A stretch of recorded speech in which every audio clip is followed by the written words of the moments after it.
breaking news from KXAN News. It's the last day of the Texas legislature, and just about half an hour ago, the House appointed their impeachment managers in the Senate trial for Ken Paxton. And joining us this afternoon is Ryan Chandler to give us a look inside the Capitol. Ryan, thanks for being with us. First of all, what does this appointment mean?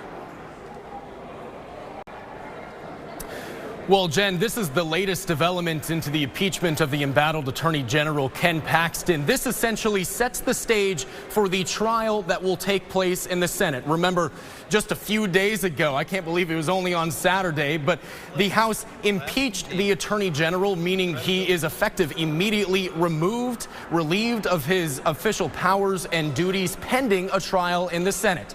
So what the House did today is appoint 12 representatives, which will essentially act as managers for the prosecution. It's 7 Republicans, 5 Democrats, including some high-ranking members of the House General Investigating Committee. That's the ethics watchdog, which led the investigation, which revealed the evidence that lawmakers are concerned about against Ken Paxton. So we expect them to coordinate with the Senate, present the articles of impeachment to the senators, who will then act as jurors to decide if Ken Paxton is allowed to stay the state's top law enforcement official. And Ryan, you've been at the Capitol all weekend. With this latest news, what's the atmosphere like there now? Well, Jen, you know, normally the last day of session is a celebratory day, a day when lawmakers can look back at the work they've done and take pride in all that they've accomplished. Today is very different because there is a lot of work left to be done. The question of the day at the Texas Capitol is not whether lawmakers will return for a special session, but when. We've seen lawmakers debate over property taxes all day. Top Republicans still have not reached a deal on that issue, which everybody agrees has been the top priority all session. We see that there is still a lot of planning in place for a trial against Ken Paxton in the Senate, which could happen this summer. It's just a very tense atmosphere because there's so many things left on the table with only hours left to go in session. Okay, Ryan Chandler live for us this afternoon at the Texas Capitol. Thanks so much. First warning weather with meteorologist Rich Siegel. A very pleasant good afternoon on this Memorial Day. David has the evening off. We start out with widespread showers and thunderstorms across most of the Texas Hill Country. We've had some heavy rain in some of the area this afternoon. Lightning has been our biggest threat. We have not had much hail at all. There are 3 flash flood warnings working in Gillespie County now. One until 7 o'clock covers the Morris Ranch area and the southern part of the county south of Fredericksburg. The second until 7:15 covers Cherry Spring and Doss. Doss has had at one of the gauges more than an inch of rain so far. And the third until 7:30 is one for the Harper area. There's been a lot of rain about to move in out of Kimball County into Harper. This is what it looks like in the Hill Country now. First, the southern part of the Hill Country. Gillespie County, there has been a decrease in the intensity of the rain and also the lightning strikes. But we see some lightning northwest of Harper that may make it into far western Gillespie County before the evening is over. But we still see some heavy downpours in some of southern Gillespie County, and we see some moderate to heavy rain in parts of Blanco County. Meanwhile, showers and thunderstorms active southwestern Lampasas, northwestern Burnett into northeastern Llano counties, and we'll be watching that as we go through the rest of the evening. Temperature down to 65 and rain-cooled air at Fredericksburg, 72 at Llano, 75 at Marble Falls, low to mid-80s along and east of I-35 up to that 86. In Cameron, 83 right now at Camp Mabry. We'll tell you some rain totals. Wait till you see some of these numbers I have to share with you. When this period of rain will end and the 90s for highs return, we'll show you how long they'll last later on in First Warning Weather. Jen. All right, Rich, thanks so much. Today on the last day of the legislative session, Governor Greg Abbott signed into law a bill pushing for more transparent medical billing in Texas. Now, this is a direct result of a KXAN investigation. We first discovered this issue after a Central Texas hospital sued hundreds of patients over unpaid medical bills. Several patients told us they received vague bills and couldn't get itemized invoices before the lawsuits against them. Now, lawmakers passed that legislation earlier this month requiring hospitals to provide a written, understandable, itemized invoice before sending patients to collections. That law goes into effect September 1st. To see how our investigation helped us get to this point, just look for the story at KXAN.com. An Austin firefighter is recovering at home this afternoon after someone stabbed him while he was responding to a fire along I-35 in Riverside. The fire department says crews were approached by a person who became violent, eventually stabbing that firefighter in the thigh. That firefighter was taken to the hospital and was released a short time later. The person is in custody. A deal, but not quite done. President Joe Biden and House Speaker Kevin McCarthy struck a deal over the weekend to raise the debt limit, and now both leaders have to get their party members to agree and get it passed by the House and the Senate before the June 5th deadline. NBC's Drew Petrimo is on Capitol Hill with the latest. After months of hand-wringing and deep fears of a catastrophic default, President Biden telling the nation he's struck a deal with the Republican Speaker of the House. We've reached a bipartisan budget agreement that we're ready to move to the full Congress. I think once people read the bill, they'll be pretty excited. But most important, it's America wins on this one. The deal includes a 2-year debt limit extension while calling for spending on most items next year to remain roughly the same. It claws back $30 billion in unspent COVID funds and increases work requirements for some people on food stamps, a top priority for Republicans. We did a conference call with our conference, and over 95% were overwhelmingly excited about what they see. But there are no changes to Medicaid, some student debt relief, or climate change legislation, all priorities for Democrats and the president. Will I get all of what I want? No. Will they get all of what they want? No. But I'm very pleased that we're in a good place. But some of the most conservative Republicans are criticizing the deal, saying it doesn't go far enough to cut spending. Some liberal Democrats are also leery of concessions made by the president. I'm not happy with some of the things I'm hearing about. There's still hard work to be done on both sides to get the bill through Congress on a tight deadline. But on this Memorial Day, as the nation pauses to pay tribute to the country's fallen heroes, members of both parties noting the deal protects defense spending and programs for veterans. Drew Petrimo, NBC News, Washington. And the House committee plans to start working on the bill tomorrow. A vote of the full House is expected Wednesday evening. Then it heads to the Senate, where leaders from both parties are urging swift passage. Well, at least 7 people had to be rescued when part of an historic apartment building collapsed in Davenport, Iowa, Sunday afternoon. NBC's Shaq Brewster is in Davenport with the latest. Hi there. Well, Davenport's mayor telling me this morning that this has now shifted from a search and rescue mission to a search and recovery mission. And when you look at the devastation that's left behind, you get a sense of how much work rescue workers and rescue crews had to put in to get to this point. You see the pile of rubble there from this 6-story apartment complex. Rescue workers were here through the night working with canines to try to identify any additional potential victims. 8 people were rescued, including 1 person in the overnight hours who is now hospitalized. But the big headlines from officials earlier this morning is that there are no known fatalities and there is no one who they know is trapped underneath this rubble at this point. They're asking for prayers to hope that that continues to be the case. Meanwhile, on the ground, you're continuing to hear more questions about what exactly led to the partial collapse of this building. Residents and people in the area saying that there is a history that this building has, a history of complaints that have been filed. As recently as last week, residents saying that they saw bricks falling off of this building. That complaint filed with the city. All of that will be a part of the official investigation, but at this point, the focus, according to officials, is making sure that there's no one left behind here in Davenport. Shaquille Brewster, NBC News. In an attempt to make Austin affordable, changes have been made to the Land Development Code. But are those solutions actually being used? We'll find out later in the show. But first, it is Memorial Day, the way America is honoring and mourning those who died while serving our country. Today, we once again gather in this sacred place at this solemn hour to honor fallen heroes. Today, President Joe Biden honored America's fallen service members. He marked the 155th observance of Memorial Day with the long-held tradition of laying a wreath at the tomb of the unknown soldier in Arlington National Cemetery.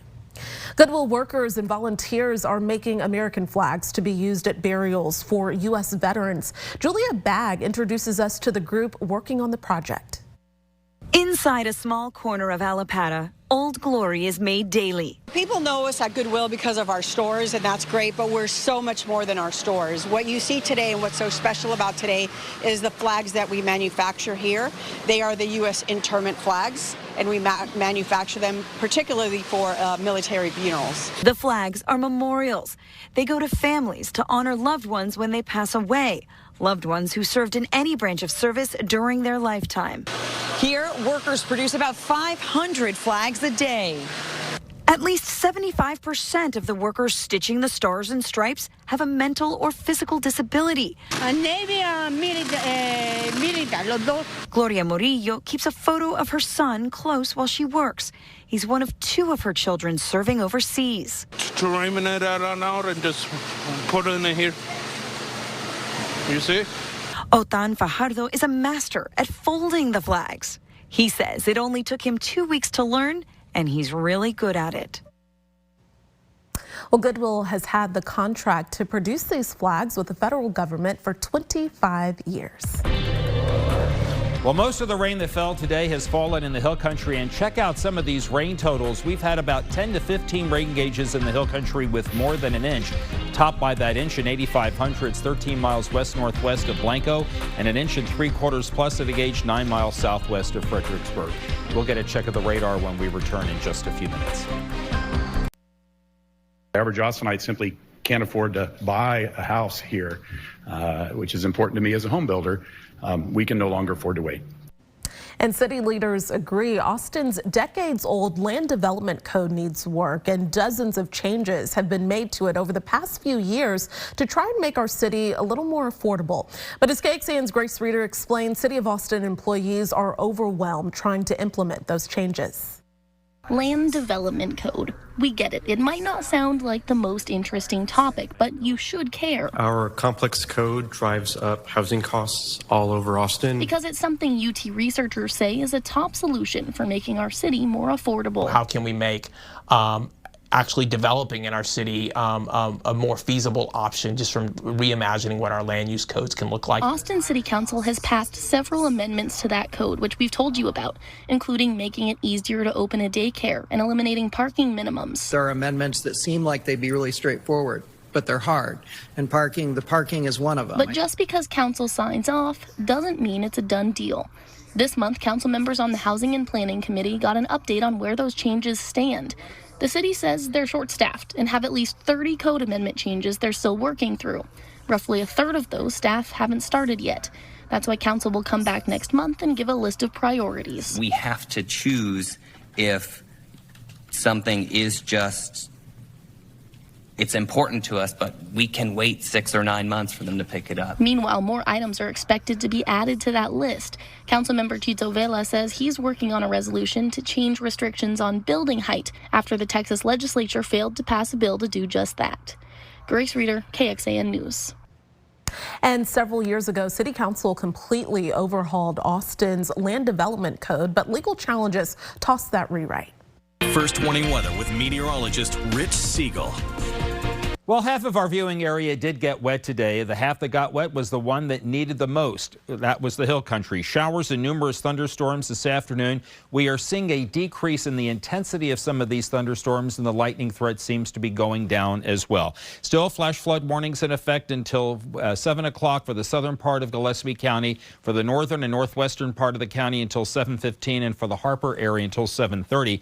We've had reports of some flooding in Gillespie County. Dispatch reported that at an intersection near Morris Ranch rather. So here's what it looks like from Gillespie County all the way into Blanco. We're not seeing as much of the reds and the oranges that we were seeing before. We'll watch Harper for some stuff that's maybe close enough in Kimball County to reach there. And then in the northwestern part of the Hill Country, the active weather that we're seeing is in southwestern Land Passes, south of 190 to west of 281 in northwestern Burnett County. Some rain decreasing in intensity at Lake Buchanan, and there are still some showers and storms on the northwest side of Llano.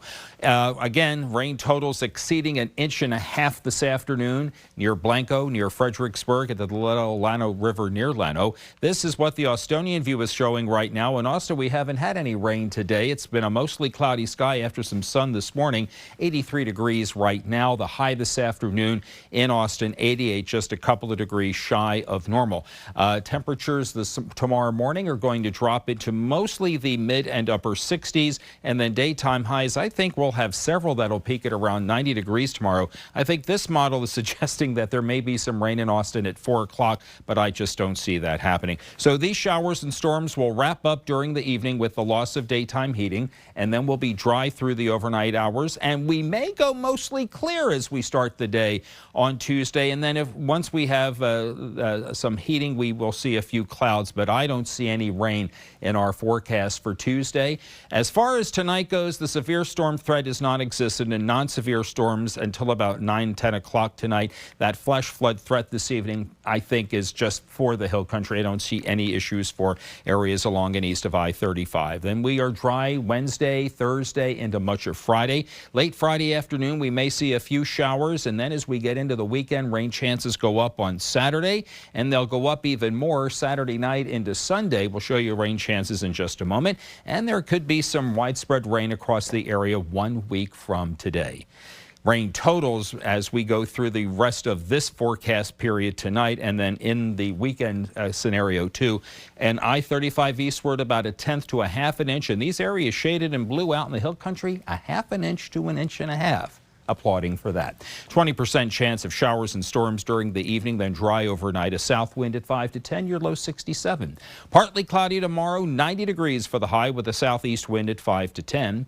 Tomorrow, again, 90 degrees on Wednesday, near 90 Thursday and Friday and Saturday. And then with that higher rain chance on Sunday and Monday, we'll look at a 40% chance of showers and storms Sunday, high 88, and then back to 89 with a 30% chance of showers and thunderstorms on Monday. So looking wet to start and end the weekend.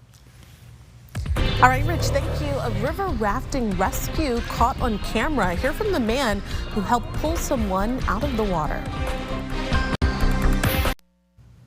A woman was rescued after falling into a swift-moving rapids while whitewater rafting on the Arkansas River in Colorado. Samantha Spitz talked to the man who was able to pull her out of the water. This video capturing a rare whitewater rafting rescue Saturday afternoon on the Royal Gorge, part of the Arkansas River. I was pretty scared for her, because I knew it was rough. Christine was paddling at the head of the raft. Everybody was trying to get to her, but we still had to, paddle through it, so we're not making mistakes on there and all of us going in. Thanks to some teamwork and direction from the rafting guide, Dean was able to grab onto her life jacket and pull her back into the raft. All right, let's go.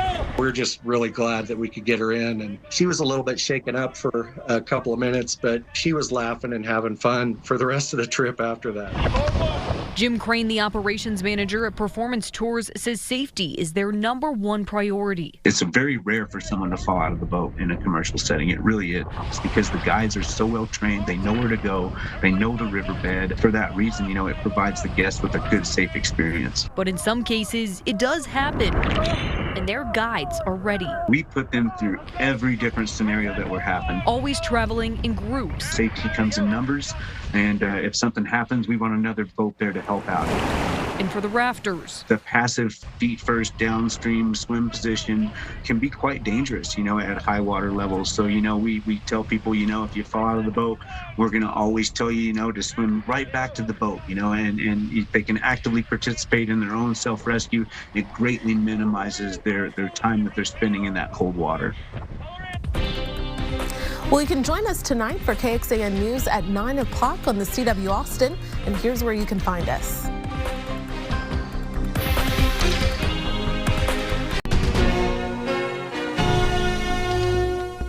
Thanks for listening to KXAN News Nightly. You can also listen to KXAN News Today every morning for more in-depth coverage of what matters most to you.